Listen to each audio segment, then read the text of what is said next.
Our next guest is with a leading third-party logistics provider, or 3PL. So learn something new every day, that delivers product lifecycle solutions to a wide variety of North America's largest retailers, wireless carriers, and other electronic manufacturers. He's a senior vice president for technology solutions with GENCO. Jim Hunt. Jim, welcome into Tomorrow. How are you? Thank you, Dave. I'm doing well. Good. Glad to have you with us. Want to get into what it is that GENCO actually does. I mean, I talked about you guys being a 3PL, but what exactly is GENCO, and how does it relate to us consumers? GENCO, as you mentioned, is a third-party logistics provider, which means in layman's language, we touch the product as it comes from the original equipment manufacturer, and we manage it through its actual usable life cycle. So we do the front-end logistics, that is, we'll pick, pack, and ship. We'll get product to where it needs to be, into the appropriate retail location. If the product is returned, we'll manage that process. We'll manage the supply chain to actually do the repair work, and then we'll get that product back into use in swap stock inventory so that it can be utilized in the retail environments. Oh, okay. So you'll do this perhaps for many carriers or manufacturers, or just I mentioned retailers and so forth, all around the country, or all of North America for that matter. Certainly. Our primary clients at this point are large carriers.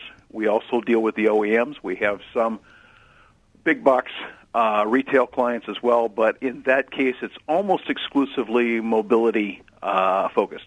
Oh, okay. Very cool. So now let's talk in terms of cell phones, because obviously that's probably, when you talk about mobility focus, the single biggest product that you deal with. That's correct. What happens when a cell phone is turned in by a consumer, maybe returned because of a defect or traded up or something of that nature? You guys deal with that? Yes, we do.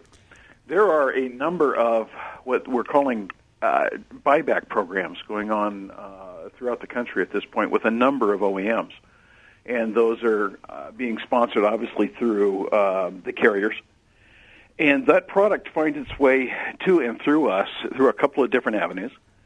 But we receive the product and go through a process of refurbishment with the product, and then get it back into the appropriate channel, whatever that might be. So you guys actually have maybe techs that are working on the phones or replacing cases or fixing them, doing whatever repair might need to be done on these things? So the product finds its way through the return process to us.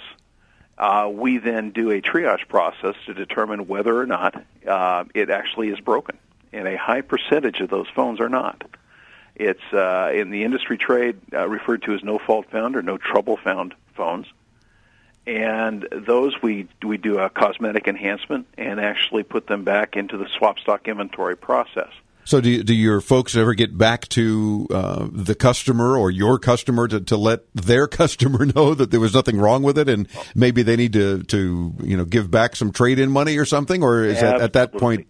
Really? Okay. Data analytics are a very important part of this process. For carriers, one of their very largest pain points is returned phones that have nothing wrong with them. Yeah. Because as they're returned and we determine there's nothing wrong with them, then the OEM, who has the warranty responsibility, says, no, there's nothing wrong with the phone, so we're not going to touch that phone, and we're not fiscally responsible for it. Gotcha. And, of course, a lot of times I would imagine an end user is just saying they want a new phone, period, and they're going to come up with all kinds of things that are wrong with the phone, and perhaps they don't have the test equipment that your guys have, and you don't know until it gets to you. That's exactly true. And the other piece of it is that the phones have become so sophisticated that there are a number of folks that are unable to really engage the device like it needs to be engaged, and as a consequence feel like the device is broken when it is not. Gotcha. Well, now let's talk about things that are broken then. I mean, if the consumer is correct and there were major problems, and then the retailer or carrier said, yeah, we're going to go ahead and take care of this, you get the phone, then you do the repairs, and then it goes on, I guess like you say, back into the supply chain or refurbished phones or whatever the case. All's well? Well, somewhat. When we do the process, it really depends on where the phone needs to go. And we talked a little bit about the various avenues for that. If it goes into swap stock inventory, and that is for the carriers to give back to the clients that turn in a phone, Those phones are as good as new, and in many ways they're better than new because they will include the latest engineering change orders or the latest software updates. So those are very high-quality phones. Okay, so you would do all of those updates. Your team would handle all that anyway. That is correct. Gotcha. Then if we are refurbishing a phone for, say, an extended warranty insurance provider, and in this case these phones have been in the life cycle longer than in-warranty phones, the specifications for those are a little bit relaxed. So they may tolerate a scratch or two on the display or a scratch or two on the plastics, but they need to be functionally viable. Right. Now, what happens, I'm assuming you guys get a lot of phones where consumers have left personal data on them, whether they be a picture or even worse, a lot of personal information or banking details or passwords or otherwise. How do you handle those things? That is the other very large pain point for the carriers as we speak, is personal data left on the phone.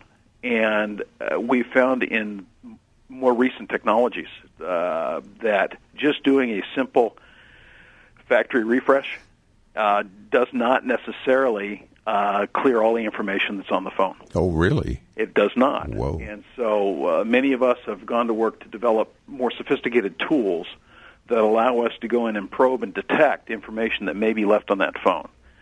And so what we're talking about in terms of content oftentimes are pictures, music, videos. That's the stuff that doesn't readily come off. So even with a factory reset, if we think we're getting rid of everything off our phone and we look at it and it looks, oh, good, now out of the box, not necessarily is everything gone. Not necessarily. Wow. That is the case. Is there something a consumer can do, or do we have to count on companies like GENCO to ultimately wipe them before they go in someone else's hands? I think the consumers need to know that the carriers are looking out for their best interests. They hold us accountable for any phones that escape our facility that may have data on them. And they hold us fiscally accountable for that. There are fines involved with that. So they're very, very serious about it. So we, as mentioned, we have developed tools we refer to as CPI detection tools, consumer proprietary information, that will tell us if there's something left on that phone and will allow us to go in and do a second clear and make sure that information comes off. Wow. So if you see my picture on an old phone, you're going to remove it and do what with it? We will remove it, and it'll be removed. No, we won't do anything with it after that. Okay, so it's trashed. Any information that you uncover is deleted, gone, supposedly safely, never to be recovered. That is correct. Okay. Do all the companies that do this sort of work do the same thing? I mean, are carriers looking at everyone, not just GENCO, but your competitors for that matter, and saying you better be responsible similarly?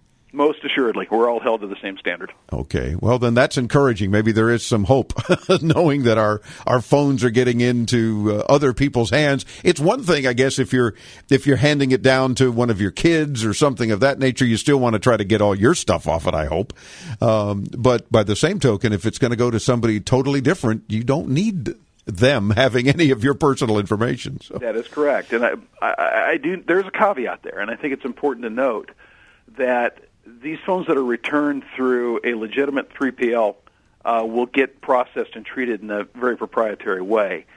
Those phones that find their way into the gray market network and are sold in third-party or in third-world countries or what have you, remarketed through the gray market, oftentimes don't get the same treatment. Yeah, I can imagine. So folks need to be concerned about that, and I think what they need to do is insist when they come into their carrier or their point of sale, at their point of return, that phone receives its factory reset on the spot, and if they have proprietary software to look in and prove that they go through that process as they turn in their phone. Some great points, Jim. You've opened our eyes on some things that I wasn't even aware of. So thank you for sharing that info with us. GENCO.com, GENCO.com. For more information of what Jim and his team are up to, you can, of course, visit intotomorrow.com. We'll link you there as well. Jim Hunt, Senior Vice President, Technology Solutions from GENCO. Keep protecting us and keep fixing these phones and getting them back into service. And thanks for joining us.